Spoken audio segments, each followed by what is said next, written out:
Match শুরুর ঠিক আগে বাংলাদেশকে নিয়ে একই বললেন শ্রীলঙ্কান অধিনায়ক চারিত আশালাঙ্কা।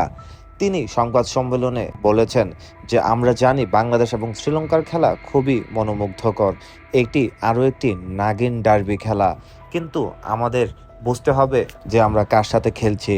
বাংলাদেশ সম্প্রতি আমাদেরকে শ্রীলঙ্কাতেই 2-1 ব্যবধানে টি-20 সিরিজ হারিয়েছে। সেই সিরিজের প্রথম ম্যাচে হারার পরও বাংলাদেশ যেভাবে ঘুরে দাঁড়িয়েছে এবং পরপর দুটো ম্যাচ জিতে সিরিজ জয় করেছে, সেটা ছিল অনবদ্য। এবার এশিয়া কাপে আবারও বাঘে সিংহে লড়াই হবে।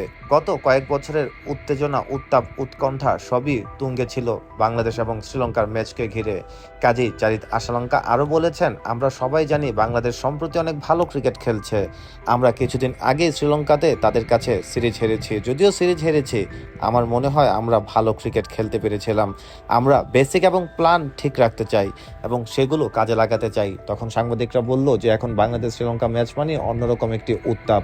তখন শ্রীলঙ্কান অধিনায়ক আশালঙ্কা বলেছেন যে আমরা ওইসব মাথায় রাখতে চাই না, আমরা কোনো প্রেশারও নিতে চাই না। আমরা জানি বিভিন্ন কারণে বাংলাদেশ শ্রীলঙ্কা ম্যাচ এখন অনেক বেশি উত্তেজনাকর, কিন্তু আমরা উত্তেজনাকে প্রশমিত করতে চাই। ফ্যানদের কাছে এটা হয়তোবা অনেক উত্তেজনার, কিন্তু আমরা প্লেয়ারদের কাছে এটা স্বাভাবিক একটা ঘটনা।